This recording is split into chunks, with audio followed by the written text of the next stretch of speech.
यकीन मानिए, आपको बहुत सारे रमज़ान आपकी ज़िंदगी के अंदर नसीब हुए हैं, लेकिन इस बार आप ऐसा कीजिए कि आने वाला जो रमज़ान है, उस रमज़ान के लिए इंडिविजुअल लेवल पर, पर्सनल लेवल पर कुछ हदफ तय कीजिए, कुछ गोल तय कीजिए और उस गोल को और उस टारगेट को अचीव करने के लिए, उसको हासिल करने के लिए प्लानिंग कीजिए। यकीन मानिए, आपको बहुत बेहतरीन नताइज इसके मिलेंगे। बिस्मिल्लाहिर्रहमानिर्रहीम। अस्सलामु अलैकुम वरहमतुल्लाह। वक्त की एक ख़ुसूसियत ये है कि ये गुज़र जाता है और आज तो वक्त बहुत तेज़ी से गुज़र रहा है और ये क़यामत की अलामतों में से एक अलामत है कि वक्त बहुत तेज़ी से गुज़रेगा। साल महीनों की तरह और महीने हफ्तों की तरह मालूम होंगे। अभी आप देखिए कि पिछला रमज़ान शुरू हुआ था और देखते देखते ख़त्म हो गया और रमज़ान मुकम्मल हो गया, ख़त्म हो गया। पूरे 11 महीने गुजर गए और दोबारा फ़ौरन से रमज़ान आ जाता है और वो रमज़ान भी देखते ही देखते गुजर जाता है। तो ये वक्त की ख़ुसूसियत में बरक़ रफ्तारी होती है। हर साल हम रमज़ान गुजारते हैं लेकिन कोई ख़ास चीज़ उससे हासिल नहीं कर पाते। आज मैं आपके सामने एक बहुत अहम चीज़ को डिस्कस करना चाहता हूँ कि हम रमज़ान के जो मुख्तसर जो दिन होते हैं उसमें हमारे वक्त को, हमारे टाइम को कैसे हम मैनेज करें कि ज़्यादा से ज़्यादा और भरपूर हम फ़ायदा रमज़ान से उठा सकें। तो देखते हैं वो 6 बातें कौन सी है कि जिनको अपना कर हम अपने रमज़ान में टाइम को ज़्यादा से ज़्यादा यूटिलाइज़ कर सकते हैं। पहली बात ये है कि रमज़ान के आने से पहले पहले हम रमज़ान के लिए कोई हदफ तय करें और उस हदफ को हासिल करने के लिए, उस टारगेट को हासिल करने के लिए मनसूबाबंदी करें। यकीन मानिए, आपको बहुत सारे रमज़ान आपकी ज़िंदगी के अंदर नसीब हुए हैं, लेकिन इस बार आप ऐसा कीजिए कि आने वाला जो रमज़ान है, उस रमज़ान के लिए इंडिविजुअल लेवल पर, पर्सनल लेवल पर कुछ हदफ तय कीजिए, कुछ गोल तय कीजिए और उस गोल को और उस टारगेट को अचीव करने के लिए, उसको हासिल करने के लिए प्लानिंग कीजिए।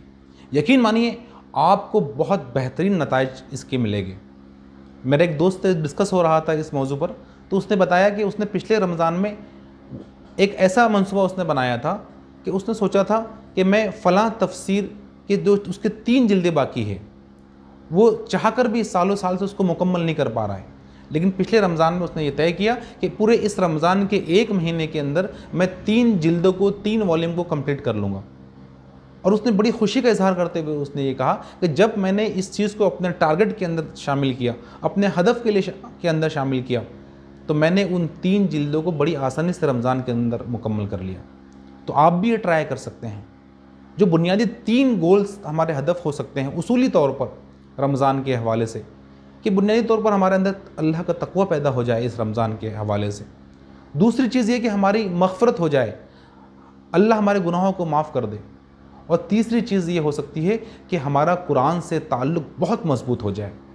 ये बुनियादी गोल हम तय कर सकते हैं और बकिया जितने हमारे गोल्स होंगे, हमारे हदफ होंगे, हमारे टारगेट होंगे, ये इन तमाम टारगेट और अहदाफ इन 3 चीज़ों के इर्द गिर्द घूमते रहना चाहिए। हमारा हदफ ये भी हो सकता है रमज़ान के अंदर कि मैं अपनी नमाज़ों के अंदर खुशी और खुजू पैदा करने की कोशिश करूँगा, मैं इतने मरतबा ज़िक्र और अस्कार करूँगा, मैं इतने नवाफिल का अहतमाम करूँगा। ये भी हो सकता है कि इस रमज़ान के मौके पर मैं अपनी फ़लाँ जो बुरी आदत है उस आदत को ख़त्म करने की कोशिश करूँगा। मसलन ये कि मेरे मिजाज में चिड़चिड़ापन है, मैं गुस्से का बहुत तेज़ हूँ, तो रमज़ान चूँकि सब्र का महीना है, तो मैं इस रमज़ान के मौके पर अपनी उस बुरी आदत को कंट्रोल करूँगा या उसको ख़त्म करने की कोशिश करूँगा। दूसरी ये हो सकता है कि कुछ अच्छी आदतें हम रमज़ान के हवाले से अख्तियार कर सकते हैं कि इस रमज़ान चूँकि ट्रेनिंग का महीना है, तो मैं कोशिश करूँगा कि फ़लाँ और फ़लाँ अच्छी आदत मेरे अंदर पैदा हो जाए। तो इस तरह अगर आप हदफ तय करेंगे, कोई टारगेट तय करेंगे, तो इंशाल्लाह रमज़ान आपका बहुत अच्छे से गुजरेगा। और दूसरी अहम बात ये कि जो भी टारगेट आपका हो, जो भी हदफ आप रमज़ान के मौके से तय करें, वो बहुत क्लियर और स्पेसिफ़िक होना चाहिए। मसलन ये कि आप ये सोचें कि हर बार मैं रमज़ान सही से नहीं गुजारता हूँ, तो ये इस रमज़ान में मेरा ये हदफ है कि मैं रोज़ा और रमज़ान बहुत अच्छे से गुजारूँगा, मैं बहुत सारी इबादतें करूँगा। हाँ, ये नीयत हो सकती है, लेकिन ये हदफ ये स्पेसिफ़िक नहीं होता है। स्पेसिफ़िक ये होगा कि मैं रमज़ान को अच्छे से गुजारने के लिए मैं क्या क्या करूँगा। तो मैं फ़लाँ करूँगा, मैं कुरान की तिलावत करूँगा, मैं उसके अंदर तदब्बुर करूँगा, मैं इतने नवाफिल पढ़ूँगा। ये हदफ क्लियर और स्पेसिफ़िक होगा। मसलन आप ये सोचेंगे कि मैं बहुत सारा कुरान पढ़ने की कोशिश करूँगा, मैं कुरान से अपने ताल्लुक़ को मजबूत करूँगा, तो ये इरादा हो सकता है, ये नीयत हो सकती है, लेकिन ये गोल नहीं हो सकता। गोल क्या होगा? ये नीयत और इरादा जब आपने कर लिया, ये नीयत और इरादा जब आपने कर लिया, तो फिर आप ये तय करेंगे कि मुझे कितना कुरान डेली पढ़ना है। फॉर एग्जाम्पल, मुझे रोज़ाना 1 पारे की तिलावत करना है, ये आपको तय करना पड़ेगा। ये आपको ये तय करना पड़ेगा कि फ़लाँ तफसीर के और फ़लाँ तर्जुमे के रोज़ाना इतने सफ़ात मुझको पढ़ना है और इतने सफ़ात मैं पढ़ूँगा। तो ये इस तरह से अगर आप गोल और हदफ तय करेंगे तो इंशाल्लाह हमारे लिए टाइम को मैनेज करने में बड़ी आसानी हो। तो रमज़ान में हमारे टाइम को सही तौर पर मैनेज करने के लिए दूसरी बात यह है कि हमारे पास दिन भर के अंदर कितना हमको बिल्कुल फ्री टाइम मिलता है, हम उसको कैलकुलेट करें। वैसे तो हमारी ख्वाहिश ये होती है, और ये ख्वाहिश होना भी चाहिए, कि हमारे मुकम्मल 24 आवर्स अल्लाह की इबादत में गुजरे। लेकिन मुख्तलिफ़ ज़िम्मेदारियाँ चूँकि हमारे ऊपर होती है, बहुत सारे लोग स्टूडेंट्स होते हैं, बहुत सारे लोगों को जॉब के लिए जाना पड़ता है, दुकान पे जाना पड़ता है, औरतों को घर में अपने काम होते हैं। तो हम चाहकर भी मुकम्मल तौर पर अल्लाह की इबादत नहीं कर सकेंगे, या मुकम्मल हमको फ्री टाइम नहीं मिल सकेगा। लेकिन इसके बावजूद भी हमारी ज़िम्मेदारी को अदा करने के बाद, हमारे कॉलेज से आने के बाद, दुकान से आने के बाद, वर्किंग आवर्स मुकम्मल होने के बाद कितना फ्री टाइम हमारे पास बचता है, उसको हमें कैलकुलेट करना चाहिए। मसलन ये कि 24 आवर्स हमारे पास है, तो एक आसान सा एक फार्मूला ये हो सकता है कि हमारा सोने में कितना वक्त गुजरता है, हमारा वर्किंग आवर्स हमारे कितने होते हैं, इसके अलावा घरेलू जो जिम्मेदारियां हमारे ऊपर आयद होती है उसमें हमारा कितना टाइम जाता है। इस तरह टोटल जो टाइम हमारा गुजरता है मुख्तलिफ़ जिम्मेदारियों को अदा करते हुए, तो 24 आवर्स में से उसको हम माइनस करेंगे तो वो हमारे पास एक बिल्कुल फ्री टाइम रहेगा, जो मुकम्मल तौर पर रमज़ान में अल्लाह की इबादत करते हुए हम गुजार सकते हैं। अगर आप एक कैलकुलेशन करेंगे तो एक एवरेज पर्सन को डेली 4 to 6 आवर्स, 4 से 6 घंटे मुकम्मल फ्री जो उसके होंगे वो उसको आसानी से मिल जाएगी। ये 4 और 6 घंटे का ज़्यादा अगर आपको लग रहे हैं, और इसको और भी अगर कम हम कर लेंगे, तो 3 आवर्स तो ऐसे ज़रूर हर किसी मुसलमान को मिलेंगे जिसमें वो मुकम्मल तौर पर डेली फ्री होता है। और छुट्टी के अगर दिन कुछ अगर आप उसमें और ऐड कर लेंगे तो ये और इजाफा हो जाएगा।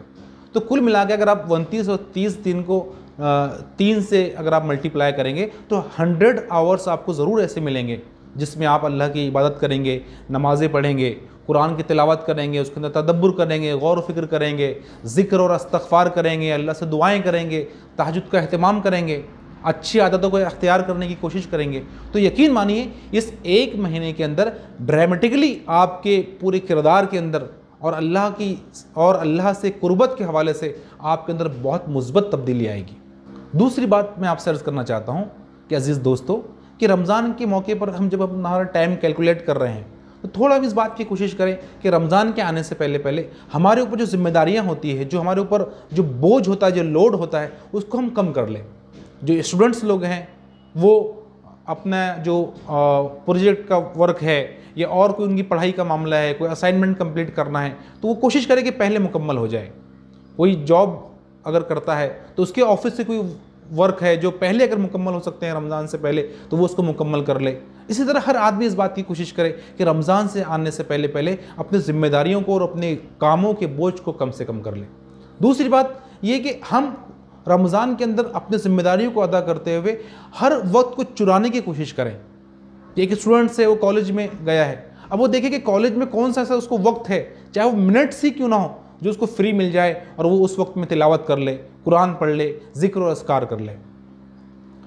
अगर आप जॉब करते हैं, दुकान पे जाते हैं, जो आपके ट्रैवलिंग जो आवर्स है कि आप दुकान पे आने और जाने के लिए, तो जो वक्त आपके पास मिलता है, आप बस से जा रहे हो, ट्रेन से जा रहे हो, तो आप कोशिश करें कि उस वक्त में आप ज़िक्र और अस्कार का अहतमाम करें, कुरान को पढ़ने का अहतमाम करें। फिर हमारी जो माएँ और बहनें हैं जो किचन में काम करती है, तो किचन में काम करते करते कोशिश करें कि उनकी ज़बानें अल्लाह के ज़िक्र से और अल्लाह की याद से तर रहे। तो इस तरह अगर आप टाइम को निकालेंगे तो बहुत सारा टाइम आपको इंशाल्लाह मिल जाएगा। तीसरी बहुत अहम बात यह है कि अब आपने एक गोल तय कर लिया है कि रमज़ान में ये और ये काम मुझे करने हैं, उसके लिए आपने मनसूबाबंदी कर ली है। तो अब आपको ये करना है कि आपने उन कामों को करने के लिए शेड्यूल बनाना है। याद रखिए कि आप कितनी ही मनसूबाबंदी करें और कितना ही आपके अंदर अज़्म और इरादा हो कि मुझे ये और ये काम करने हैं, लेकिन उस काम को करने के लिए 24 आवर्स में वो काम मुझे कब करना है, ये अगर आप डिसाइड नहीं करते हैं तो आप वो काम को डेली नहीं कर पाएंगे। ये बहुत ही बुनियादी उसूल है कि जो भी काम आप करना चाहते हैं तो उस काम को करने के लिए 24 आवर में से उसको टाइम आप उसके लिए अलोकेट कर लें। मसलन आपने ये तय किया है कि मुझे रोज़ाना एक पारे की तिलावत करना है, तो उस एक पारे की तिलावत आप कब करेंगे? आपने ये तय किया है कि मुझे कुरान को तर्जुमे से या उसकी तफसीर के रोज़ाना 30 सफ़हात का मुताला करना है, तो ये तो आपने तय कर लिया, लेकिन वो मुताला आप कब करेंगे? फजर बात करेंगे, ज़ोहर बात करेंगे, असर बात करेंगे, तरावी की बात करेंगे? ये तय करना बहुत ज़रूरी है, इसके बगैर आप नहीं कर पाएंगे। और अहम बात यह है कि जो कुछ आपने तय किया है तो पूरे महीने के 29 और 30 दिन उसमें स्टिक रहिए, उसमें तसलसल आपका बरकरार रहना चाहिए। वरना अक्सर लोगों का मामला ये होता है कि रमज़ान के शुरू के दिनों में वो बहुत जज्बाती होते हैं, लेकिन वक्त गुजरने के साथ साथ उनके जज्बात जो है सर्द होते जाते हैं। अल्लाह के नबी सल्लल्लाहु अलैहि वसल्लम ने इतनी बुनियादी और इतनी अहम बात इरशाद फरमाई।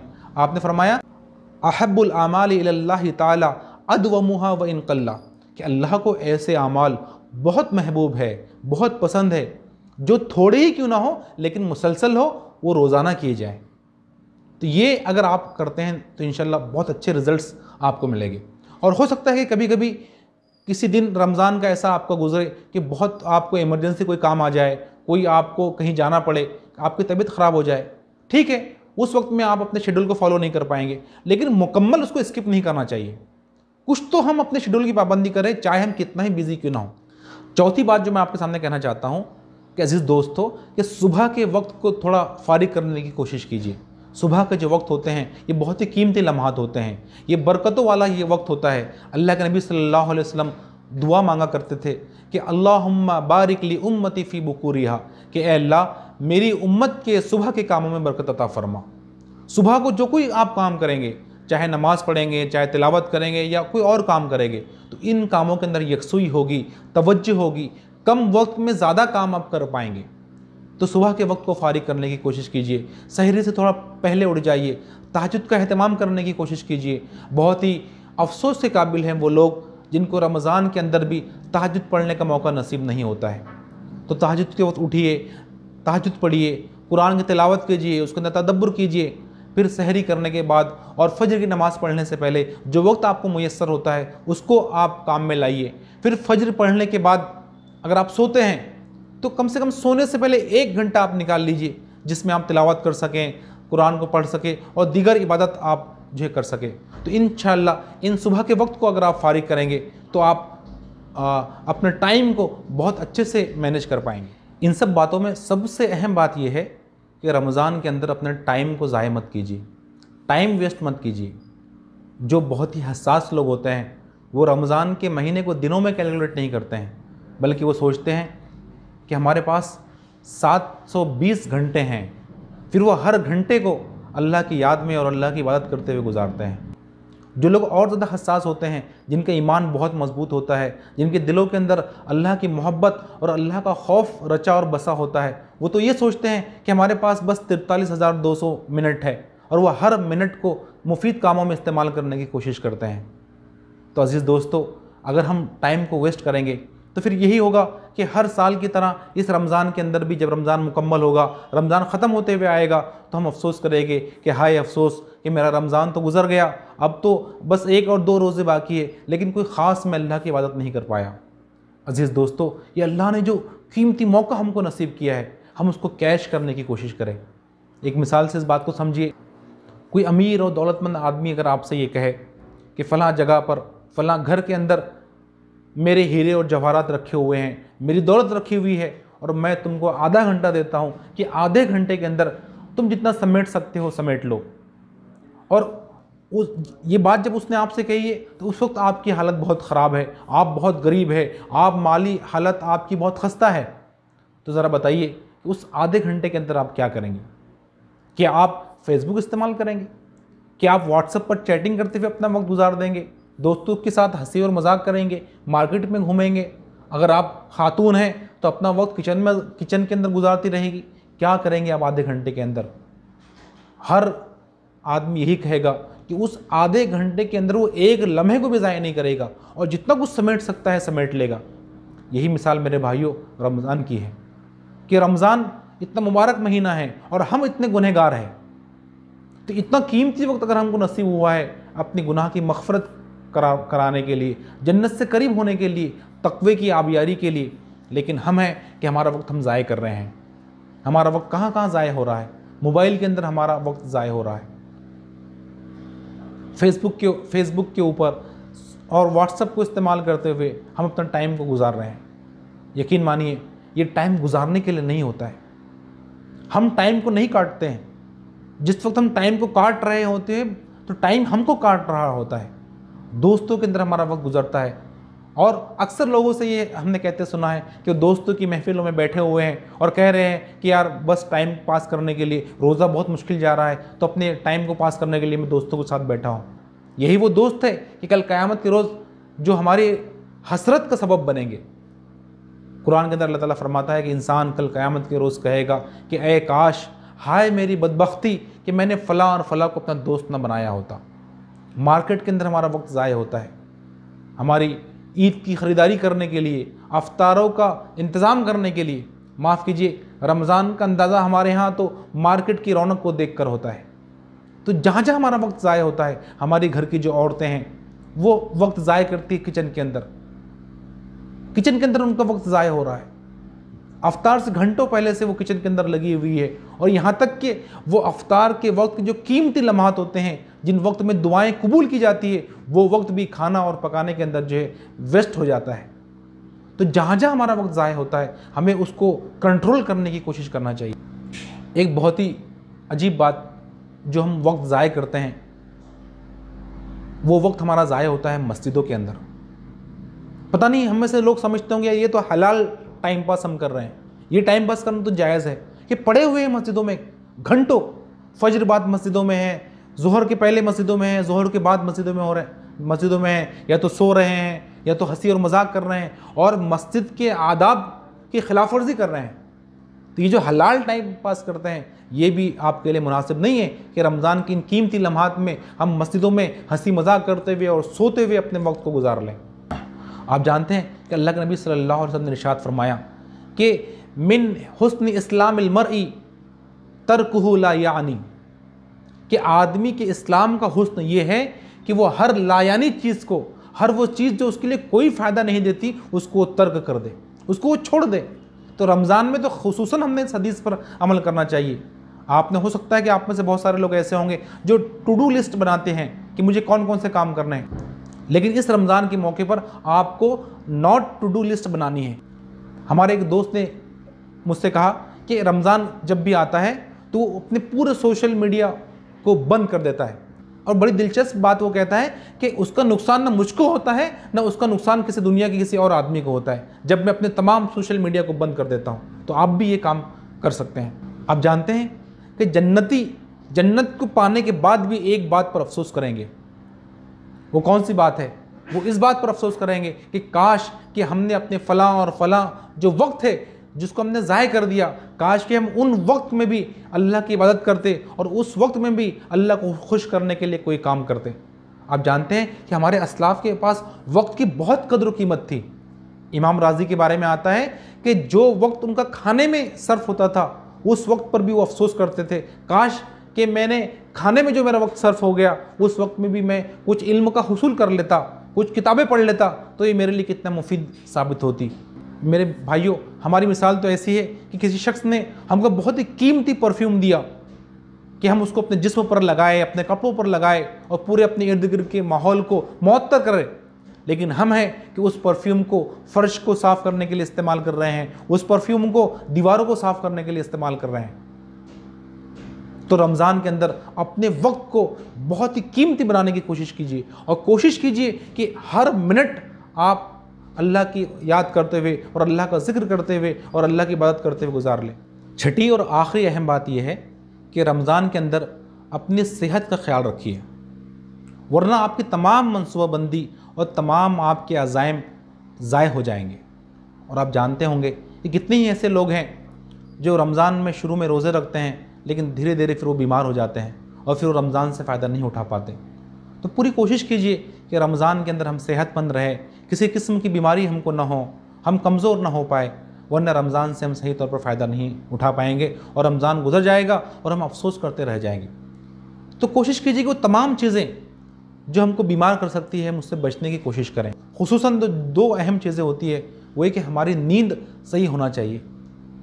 हम इधर उधर टाइम पास करते हैं, अगर हमारी नींद अगर सही नहीं होती है तो उससे हमारी इम्यूनिटी पावर कमज़ोर होती है, हमारा मुदाफ़ियाती निज़ाम कमज़ोर पड़ता है, हमारा डाइजेशन उससे कमज़ोर होता है। तो कोशिश कीजिए कि हमारी नींद रमज़ान के अंदर सही हो, और जो वक्त सोने का अल्लाह ताला ने बनाया है उसी वक्त हम सोएं।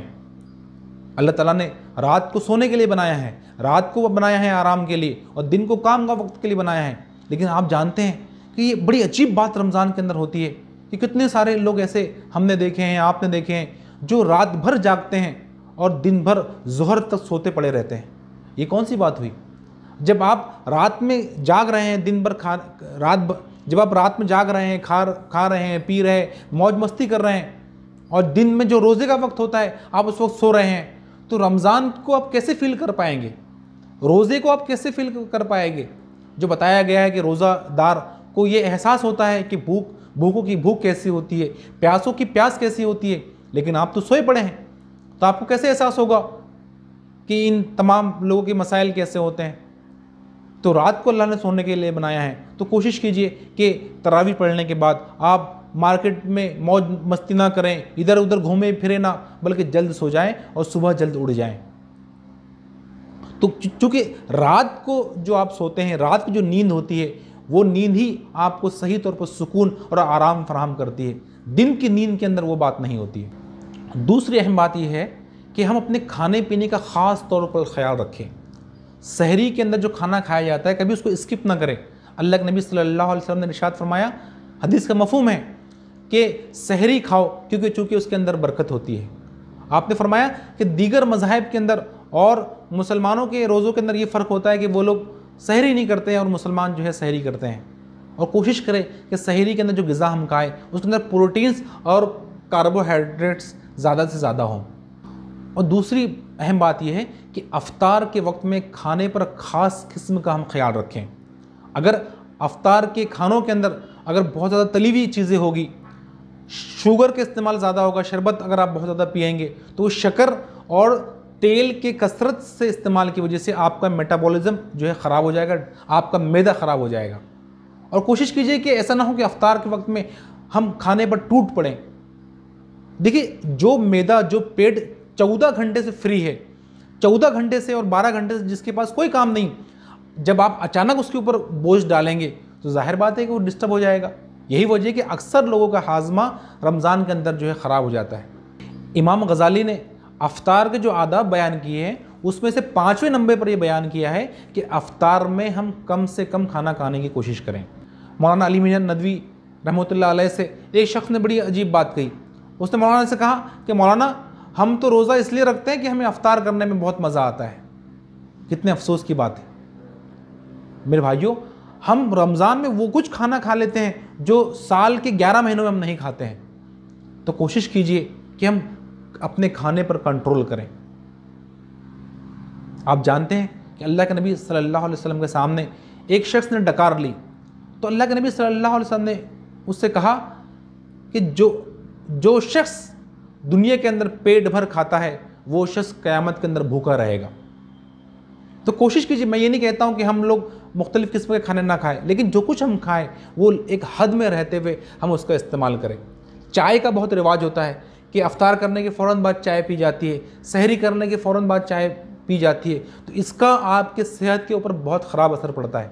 आप जानते हैं कि चाय की पत्ती के अंदर जो एसिड होता है, अगर हमारे खानों के अंदर जब हम प्रोटीन खाते हैं तो वो प्रोटीन को सख्त बना देता है, जिससे खाने को हज़म करना हमारे जिस्म के लिए बहुत मुश्किल हो जाता है। तो चाय अगर हमको पीना ही है तो खाने से 1 घंटा पहले या खाने के 1 घंटा बाद हम चाय पीने का एहतमाम हम कर सकते। तो दोस्तों, ये तो ओवरऑल बातें थी, लेकिन एक उसूली बात यह है कि रमज़ान ट्रेनिंग का महीना है और ट्रेनिंग की जो लाइफ होती है वो हमारे नॉर्मल लाइफ से थोड़ी अलग होती है। तो हो सकता है कि आपकी नींद अगर सही ना हो रमज़ान के अंदर, आपके खाने पीने के रूटीन थोड़े डिस्टर्ब हो जाते हैं, लेकिन आपकी सेहत अगर अच्छी होती है, अगर आप फिज़िकली अगर फिट होंगे तो इंशाल्लाह ये जो रूटीन बिगड़ जाता है हमारे नींद का और हमारे खाने का, तो इसका असर हमारे सेहत पर नहीं पड़ेगा। तो अजीज़ दोस्तों, ये 6 बातें थी इंशाल्लाह इन 6 बातों पर, इन 6 नुकात पर अगर हम अमल करेंगे तो हम अपने रमज़ान को सही तौर पर गुजार पाएंगे। जज़ाक